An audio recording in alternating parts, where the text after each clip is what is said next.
You were created. We all have a satisfaction associated with doing something that somebody finds useful.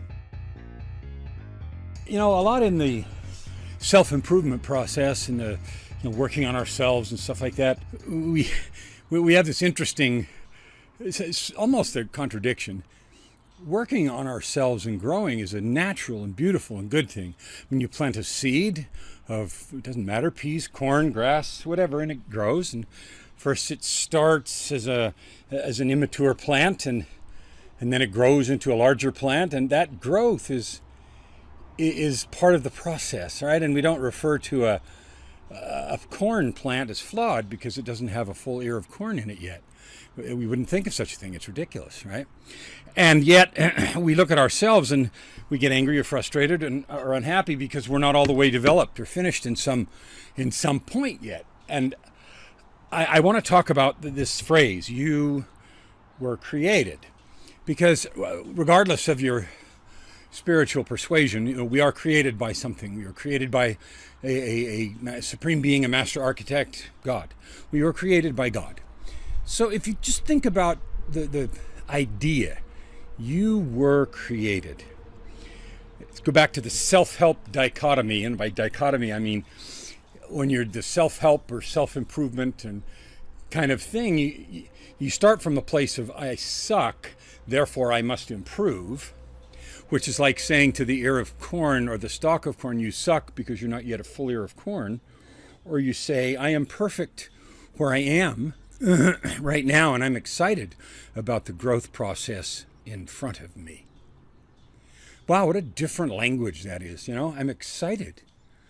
I'm happy. I'm perfected at being a not yet mature piece of corn or human being or dad in training or wherever you are in the stage of life. And so often we have to make ourselves bad where we are, or we believe ourselves to be bad in order to somehow be better. So we have to go from bad to good, and then wherever good was now has to become bad to good.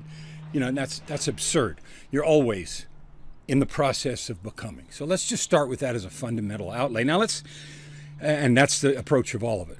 Now when we started thinking about self-improvement and personal development, self-development, all the books and from Tony Robbins to, whoever, hundreds of people. It's funny they have this language that it's like coach speak. I want to help people be the best they can be. Well, let's skip all that nonsense, all of it. Let's just start with who you are, where you are, right now, today, and let's label that okay. And we label it okay, not as a panacea, not to say, oh, I don't want you to feel bad. No, you're going to feel bad along the way sometimes. That's okay. Feeling is good. Sometimes you feel bad, sometimes you feel good, sometimes you decide to do something about it. Sometimes you change feeling bad to feeling good, so we're not going to do any of that. I want to just start with this notion that you were created. So that gives rise to a bunch of truth. You're not an accident. You didn't just show up here at this point in time. Boom, there you are. You were created. If you were created, and obviously since you came with a personality, and every baby, even two sets of twins have different personalities, you came from somewhere, because you didn't develop that difference between another person from the same genetic source, and particularly people like twins, at the instant of birth or conception. So that essence that is you, that spirit, that intelligence, that wisdom, that divine spark came from somewhere. So wherever you came from had a huge impact on developing your knowledge, skills, aptitudes, personalities, things you're interested in. One of the huge mistakes I made in raising my kids is because my mom was very musically talented, and so were her brothers and sisters. And so she decided all of us must be musical, and it turns out that for the most part we are. There's more and less of it. And the expression of that musicality has come with more or less pain and difficulty for each of the kids in my family. And there's lots of reasons for that, but none of them are important right this minute. But I sort of then decided, oh, well, I happen to be one of those, one, who is musically gifted, and two, it comes easy for me. And so all of my kids must be musical.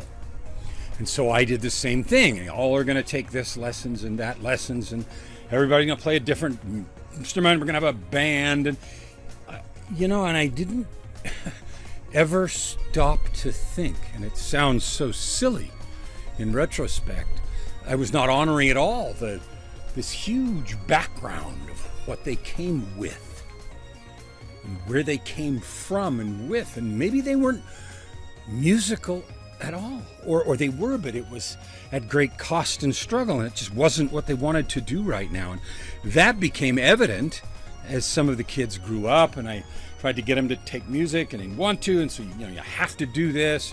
It's part of your requirements, your work, and everything else. And it created sets of unintended consequences. And it has given me the insight now to learn more about this phrase, you were created. So let's just dive in just a little bit more. You were created. You were created by a God, someone who has the gift and knowledge of creation, of something as complicated as a body. The systems and processes that go on in here just are overwhelming. And I had that drilled in again to me this last weekend as I spent the weekend in the hospital after emergency gallbladder surgery. So we're going to do a little bit more on this you were created in part 2. But let's just start there. You're not an accident. You are exactly where you should be.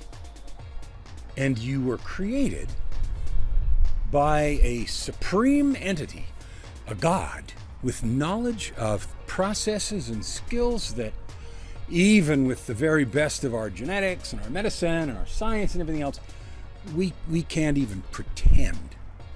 We can't pretend to understand. One little anecdote to illustrate that, it was funny. I was reading a book just day before yesterday about the rise of Superman. And it talked about the functions of the brain and how we've divided them into sort of 3 sections, kind of, well, 2 of them in the limbic and whatever. I'm not going to do a brain discussion here. But here was the thing that it said. It said, we used to think that this highest, most powerful part of the brain, the frontal lobes and cortex and everything, were designed as interpreters. In other words, there was a bombardment of sensory input. We would see things and sights and sounds and everything else, and then we would somehow interpret those things really quickly so that we would know what to do.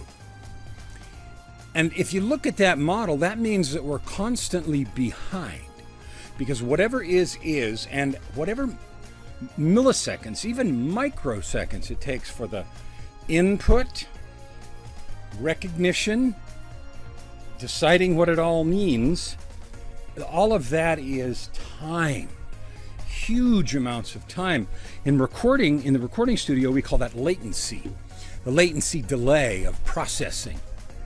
And it amounts to a substantial amount of time. And if it's more than 100 milliseconds, more than 1/10 of a second, in fact, it's more than 40 milliseconds, which is a 25th of a second, it becomes audible. It becomes a slapback echo, a tiny, tiny echo, and begins to be audible, easily audible, and it begins to make a mess out of recordings.